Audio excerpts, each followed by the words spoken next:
அனைவருக்கும் இனிய ஆங்கில புத்தாண்டு நல்வாழ்த்துக்கள். பிறக்கும் இந்த புதிய ஆண்டில் உங்கள் வாழ்வில் மிகுந்த சந்தோஷமும் வளமும் பெற்று புதிய இலக்குகள், புதிய வாய்ப்புகள், புதிய வெற்றிகளுடன் இந்த 2024ஆம் ஆண்டு அமைய எல்லாம் வல்ல இறைவனை வேண்டி விரும்பி கேட்டுக்கொள்கிறேன். நிகழும் ஸ்ரீ மங்களகரமான சோபகிருது ஆண்டு ஜனவரி மாதம் 1ஆம் தேதி மார்கழி 16 அன்று பஞ்சமி திதியில் மகம் நட்சத்திரத்தில் கௌளவம் கரணத்தினில் சித்தயோகம் கூடிய நன்னாளில் இந்த ஆங்கில புத்தாண்டு பிறக்கின்றது. புத்தாண்டின் கிரக நிலைகளை ஆராய்ந்து பார்க்கும்போது குரு பகவான் மேசராசியில் வக்ர நிவர்த்தி அடைகிறார். ராகு பகவான் மீனராசியிலும், சனி பகவான் கும்பராசியிலும், புதன் செவ்வாய் சூரியன் தனுசு ராசியிலும், சுக்கிரன் விருச்சிக ராசியிலும், சந்திரன் சிம்ம ராசியிலும், கேது பகவான் கன்னி ராசியிலும் சஞ்சாரம் செய்கின்றனர். மே 1ஆம் தேதி குரு பகவான் மேசராசியில் இருந்து ரிஷபராசிக்கு பெயர்ச்சியாகின்றார். அக்டோபர் 9, 2024இல் குரு பகவான் ரிஷபராசியில் வக்ரகதி அடைகின்றார். இதனால் அனைத்து ராசிக்காரர்களுக்கும் யோகம் அடைவார்கள். ஜூலை 29ஆம் தேதி முதல் நவம்பர் 15ஆம் தேதி வரை சனி பகவான் வக்ரகதி அடைந்து பின் நேர்கதி அடைகிறார். எதிலும் துல்லியமாக செயல்படும் துலாம் ராசி அன்பர்களே, உங்கள் கிரக நிலைகளின்படி குடும்பஸ்தானத்தில் சுக்கிரன் புதனும், சகோதரஸ்தானத்தில் சூரியன் செவ்வாயும், புத்திரஸ்தானத்தில் சனியும், சத்ருஸ்தானத்தில் ராகுவும், களத்திரஸ்தானத்தில் குருவும், லாபஸ்தானத்தில் சந்திரனும், போகஸ்தானத்தில் கேதுவும் உள்ளனர். குரு பகவான் 5ஆம் பார்வையாக சிம்ம ராசியையும், 7ஆம் பார்வையாக துலாம் ராசியையும், 9ஆம் பார்வையாக தனுசு ராசியையும் பார்வையிடுகிறார். சனி பகவான் 3ஆம் பார்வையாக மேச ராசியையும், 7ஆம் பார்வையாக சிம்ம ராசியையும், 10ஆம் பார்வையாக விருச்சிக ராசியையும் பார்வையிடுகிறார். பிறக்கின்ற ஆங்கில வருட புத்தாண்டில் இருக்கக்கூடிய கிரக நிலைகளின் அமைப்புக்கு ஏற்ப வாழ்க்கையில் இனி வரப்போகின்ற நாட்களில் ஏற்படும் சுபம் மற்றும் அசுப பலன்கள் என்ன என்பதை நாம் அறிந்து கொள்வோம். மனதிற்கு நெருக்கமானவர்களால் புதிய அனுபவம் உண்டாகும். மனதை குழப்பிய சில விஷயங்களுக்கு தெளிவு பிறக்கும். மறைமுக எதிர்ப்புகளை வெற்றி கொள்வீர்கள். வியாபாரத்தில் புதிய வியூகங்கள் கை கொடுக்கும். வெளியூர் பயணங்களின் மூலம் ஆதாயம் உண்டாகும். உடல் தோற்றப்பொழிவில் சில மாற்றங்கள் ஏற்படும். வருமான ஆதாரங்களை மேம்படுத்துவீர்கள். கனிவான பேச்சுக்களால் அனுகூலமான சூழல் உண்டாகும். புதிய நபர்களின் ஒத்துழைப்பு கிடைக்கும். புதிய பயிற்சிகளில் ஆர்வத்துடன் கலந்து கொள்வீர்கள். ஆன்மீக சுற்றுலா செல்வதற்கான சில வாய்ப்புகள் ஏற்படும்.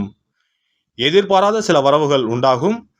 கற்பனைகளை விட காரியங்களில் ஈடுபடுவது மேன்மையை ஏற்படுத்தும். பொறுப்பான சில காரியங்களின் மூலம் மதிப்பு மேம்படும். இளைய சகோதரிடம் இருந்து வந்த கருத்து வேறுபாடுகள் நீங்கும். நீண்ட நாட்களாக எதிர்பார்த்த மகிழ்ச்சியான செய்திகள் கிடைக்கும். வழக்கு சார்ந்த விஷயங்களில் திடீர் திருப்பங்கள் உண்டாகும். அரசு தொடர்பான உதவிகள் கிடைக்கும். கமிஷன் சார்ந்த வியாபாரம் கை கொடுக்கும். உடல் ஆரோக்கியம் சிறப்பாக இருக்கும். நீண்ட நேரம் கண் விழிப்பது மற்றும் கைபேசி பார்ப்பதை குறைத்துக் கொள்ளவும். பற்கள் மற்றும் இடுப்பு வலி சார்ந்த பிரச்சனைகள் குறையும். நார்ச்சத்து மிகுந்த உணவுகளை அதிகம் எடுத்துக்கொள்ளவும். பெண்களுக்கு கனிவான பேச்சுகள் நல்ல மதிப்பை உருவாக்கி கொடுக்கும். குடும்பத்தில் ஒத்துழைப்பு அதிகரிக்கும். பொருட்கள் மீது ஆர்வம் ஏற்படும். புதிய வீடு மற்றும் மனை வாங்குவது சார்ந்த எண்ணங்கள் கைகூடி வரும். மனதளவில் இருந்து வந்த குழப்பங்கள் நீங்கி தெளிவு பிறக்கும். புதிய முயற்சிகளில் மாறுபட்ட அனுபவம் ஏற்படும். மூத்த உடன்பிறப்புகளிடம் சூழ்நிலைக்கு ஏற்ப அனுசரித்து செல்லவும். மாணவர்களுக்கு கல்வியில் மாற்றமான வாய்ப்புகளும் சூழ்நிலைகளும் ஏற்படும்.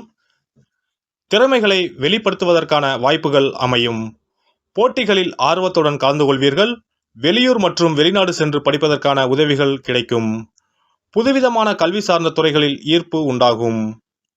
பணிபுரிவோர்கள் உத்தியோக பணிகளில் தனித்திறமைகளை வெளிப்படுத்துவீர்கள். நவீன தொழில்நுட்பங்களால் ஆதாயம் அடைவீர்கள்.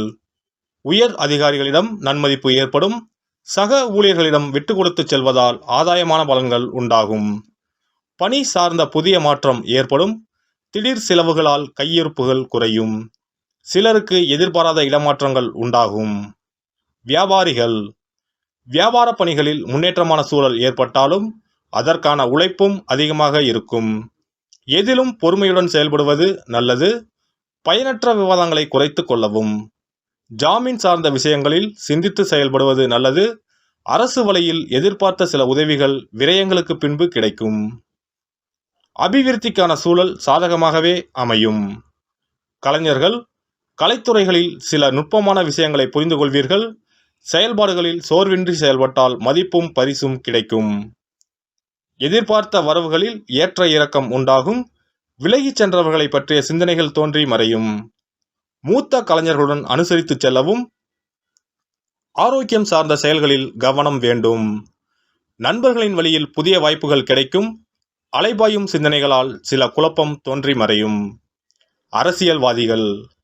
அரசியல்வாதிகள் கட்சி பணிகளில் பொறுப்புடன் செயல்பட்டால் முன்னேற்றமான வாய்ப்புகளை ஏற்படுத்திக் கொள்ள முடியும். எதிர்பாராத சில பயணங்களால் அலைச்சல்கள் உண்டாகும். இருப்பினும் அதற்கான ஆதாயங்கள் பின்னாளில் கிடைக்கும். பேராசையின்றி சேவை மனப்பான்மையோடு செயல்பட்டால் நல்ல மதிப்பும் பலன்களும் கிடைக்கும். பலதரப்பட்ட மக்களின் அறிமுகம் ஏற்படும். செவ்வாய்க்கிழமை தோறும் நல்லெண்ணெய் தீபம் ஏற்றி முருகபெருமானை வழிபட்டு வர முயற்சிகளில் இருந்து வந்த தடைகள் விலகும். சுபகாரிய எண்ணங்கள் கைகூடும். சிறப்பு பரிகாரங்கள். வருமானத்தை பெருக்குவதற்கு வருமானம் வந்ததும் அல்லது சம்பளம் வாங்கியதும் அந்த தொகையில் 1% தொகையை தனியாக எடுத்து வைத்து விடுங்கள். அந்த பணத்தில் பாலால் செய்த இனிப்பு வகைகள் வாயில் போட்டாலே தித்திப்புடன் எளிதில் கரைந்து வாயிற்குள் போய்விடக்கூடிய இனிப்பு வகைகளை வாங்கி ஆதரவற்றோர், சாலையோர பணியாளர்கள், தூய்மை பணி செய்வோர், ஆதரவற்ற நிலையில் வறுமையில் வாடும் குழந்தைகள் மற்றும் தொழிலாளர்களுக்கு கொடுங்கள். மகிழ்ச்சியுடன் உங்கள் கைகளால் இனிப்புகளை கொடுங்கள். இப்படி செய்வதால் சனி சுக்கிர யோகம் உண்டாகும். இதனால் வருமானம் பெருகுவதுடன் கையில் பணம் சேர்ந்து கொண்டே இருக்கும். வருமானத்திற்கு தடையோ பஞ்சமோ வராது. ஏதாவது ஒரு வகையில் பணம் வந்து கொண்டே இருக்கும். இது தவிர மாத சம்பளம் வாங்கியதும் அல்லது கைக்கு வருமானம் வரும்போது ஒவ்வொரு மாதமும் முதல் செலவாக வீட்டிற்கு கல்லுப்பு, ஊறுகாய் போன்றவற்றை வாங்கி வைக்கவும். கல்லுப்பு, ஊறுகாய் போன்றவை மகாலட்சுமிக்கு மிகவும் விருப்பமான ஒன்று. இந்த பொருட்கள் வீட்டில் இருந்தால் மகாலட்சுமியின் அருள் வீட்டில் இருந்து கொண்டே இருக்கும். எந்த காரணத்திற்காகவும் இந்த பொருட்களை தானமாகவோ கடனாகவோ கொடுக்கக்கூடாது. எல்லாம் வல்ல இறையருளால் நீங்களும் உங்கள் அன்பு குடும்பமும் உடல் நலம், நீலாயுள், நிறை செல்வம், உயர் புகழ், மெய்ஞானம் ஓங்கி வாழ்க வளமுடன். இந்த வீடியோ உங்களுக்கு பிடிச்சிருந்தா லைக் பண்ணுங்க, ஷேர் பண்ணுங்க அண்ட் சப்ஸ்கிரைப் பண்ணுங்க. பக்கத்துல இருக்க பெல் ஐகானை கிளிக் பண்ணுங்க. நன்றி, வணக்கம், வாழ்க வளமுடன்.